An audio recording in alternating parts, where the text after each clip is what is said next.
Hey, what's going on, YouTubers? This is Zen from Zen World, and I hope you're having a great day. So today we are doing a review for Gotham City Monsters number 2.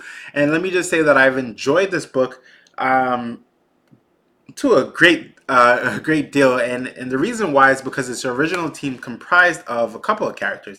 First character is Frankenstein, Andrew Bennett, who's a vampire. We have Killer Croc. We have a couple other characters, right?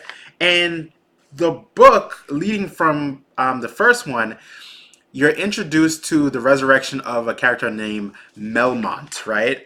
Mel Moth, right? Rather. So this is not Mel Moth, but what this is actually Frankenstein. He's trying to stop the resurrection, seemingly, but he's not thwarted, but he is held still. So let me just give you a quick picture. This is Mel Moth right here, and he is a very demising looking character. And when I say demising, I really mean that some panels, he looks really scary. He kind of looks like a living doll, right? That's just like totally big and things of that nature. So it's pretty good. But the book really starts off with the introduction of Red Phantom. Now, Red Phantom is actually at the cover of this book. Now, it seems as if when we're looking at the book, Red Phantom doesn't actually do anything that is he doesn't do anything bad to the team, but the cover makes it look like he demises or decimates all of the Gotham City monsters, right? The team up that's there. But he doesn't actually do that. He actually teams up with them. And what Red Phantom is, he's actually kind of like a caretaker of the actual opera place, right? Facility that they're in. But he's bonded to it. He's never actually left the opera parlor or the placement where the opera is. He hasn't left it. But anytime he's the sole protector, so anytime that there's something that happens, he will transform into the Red Phantom. And the Red Phantom is a wildly strong beast looking of a character that we see right here, right on the cover of it. But later on, we get Frankenstein, who's basically trying to stop not the resurrection, because Melmoth has already been resurrected. So he's trying to just stop everything that he's trying to do. And throughout the book, we notice that Frankenstein realizes he can't do this by himself. He needs allies, and he does successfully gather the allies. So I'm going to show you some quick snippets of him gathering the allies.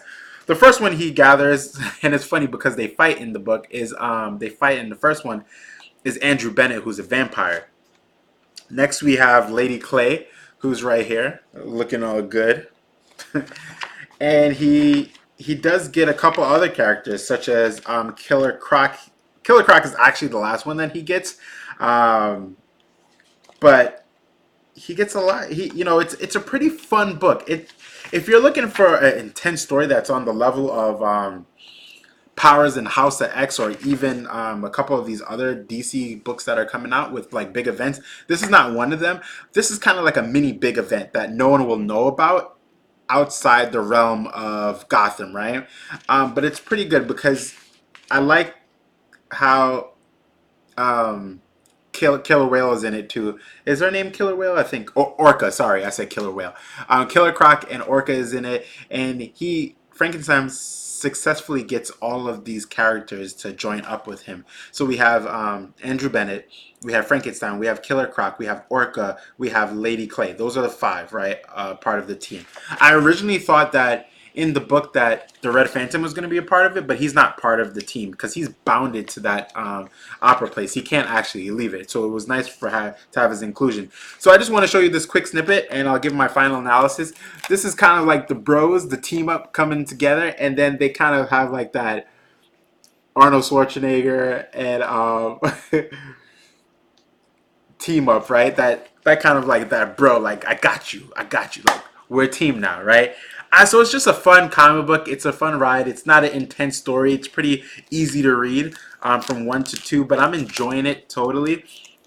Originally, I think I gave the last book a 6.5. I'm going to give this one a 7. I can't wait to see how the story develops a lot more, right?